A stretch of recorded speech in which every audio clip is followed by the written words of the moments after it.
What about the rifle? I found this to be really interesting and something that I didn't know about the rifle that Lee Harvey Oswald supposedly used. All right. Now this is utterly fascinating because nobody really talks about this, because for the first 20 years of the Kennedy case, everybody thought that this was, as they say, a fait accompli. If Oswald ordered the rifle, etc. Well, it didn't turn out until several years later, after that, into the 90s, that people began to question that transaction. Because there's several things that are very irregular about the way the Warren Commission presents this thing. To give you one example, we're supposed to believe that Oswald ordered the rifle, I believe, on March 12th. The official story says he ordered it from Klein's Sporting Goods in Chicago, which is over 700 miles away from Dallas-Fort Worth. Well, if you follow what the Warren Commission says, they would have you believe Oswald mailed this at about 10:30 in the morning on March 12th. It flew 750 miles to Chicago. It was sorted at their main post office box. It was then distributed to their minor post office station. It was then delivered to Klein's.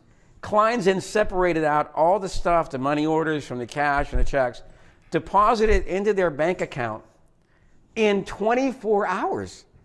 And I'm reading this, I go, wait a second. I pay my mortgage. It doesn't get there. It's in the same city. It doesn't get there in 24 hours, let alone get deposited into the account. So that's just one of the things that's hard to believe. The other thing is that if you read the Warren Commission, Oswald did not order that rifle in his own name. He supposedly had this alias named Heidel. Well, the post office has regulations saying that we don't turn over merchandise to somebody who doesn't have their name on the P.O. box, all right? The question then becomes, how did that merchandise, in this case a rifle, actually get to the P.O. box if it actually was not in his name? And by the way, this is right in these postal regulations. You can actually download them in certain places on the internet. So they violated that. We're supposed to believe that this thing went 750 miles in a 24-hour period.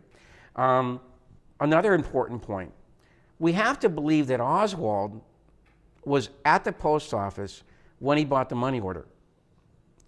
He didn't mail it to the post office because it has a certain number on the envelope. Back in those days, which was before zip codes, you went by these area numbers. He didn't mail it at the post office. He then walked something like 2.5 miles out of his way and put in a mailbox. And the whole time, by the way, he's supposed to be at work. So in other words, and on his time card, he's supposed to be at work when it's being mailed. Right. So his time card has nothing in there about him leaving and then coming back, which is important because at that job that he had at the time, you went by job you were working on, okay, and you were accounted for 2.5 hours on this, et cetera. So none of this is recorded at the place that he worked at. So this whole transaction, has really, really come into question, of recent times.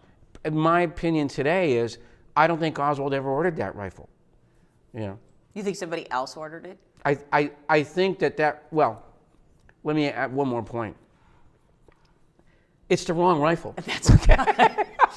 That's what you wrote about that just kind of blew my mind. I mean, it's the wrong rifle. And that's left out of his book Bugliosi. And by the way, and that's not in his book. No. Yeah, okay. It's the wrong rifle. Here, he's going to explain to you now about the issue about the rifle. Besides all the issues that surround the delivery and the ordering of that rifle, which are problematic, and maybe could be explained away with a lot of work, but you still could maybe. Then you get to this one, which is a hard one to throw away. Yeah, right. See, if you believe the Warren Commission, the rifle that Oswald ordered was a 36-inch rifle, which is usually qualified as a carbine. The rifle that was supposedly found in the Texas School Book Depository is a 40-inch rifle that is classified as a short rifle. All right. Further, when the House Select Committee interviewed the gunsmith at Klein's, they asked him, "Did you put scopes on the 36-inch rifle?" Yes. "Did you put scopes on the 40-inch rifle?" No. This rifle had a scope. Who put the scope on it? All right, it wasn't Oswald. All right, So in addition to all those things which are so problematic, how are you supposed to believe they gave the guy the wrong rifle? One of the most explosive things that turned out in the early years was when Josiah Thompson, for his book 6 Seconds in Dallas, went to see a guy named O.P. Wright, who was a security director at Parkland Hospital. He was supposed to have given the bullet, the magic bullet CE-399, to the Secret Service that day. All right. Well, when Thompson went to interview him, he brought a picture of CE-399, which is a round-nosed, copper-jacketed bullet. They call it a military jacketed type of bullet. And so he said, "Is this the picture that you turned over to the? Is this a bullet rather that you turned over to the Secret Service?" He goes, "No." He goes, "That wasn't the bullet I turned over." And he, since he's a security director, he opens up a drawer and he takes out a kind of lead-colored, what they call pointy-edged kind of hunting round. He goes, "That's the kind of bullet that I gave to the Secret Service that day." And so Thompson, in his book, in the note, says, if this is true, then it appears somebody substituted the bullet. And if that's true, then it looks like the Kennedy assassination was an inside job.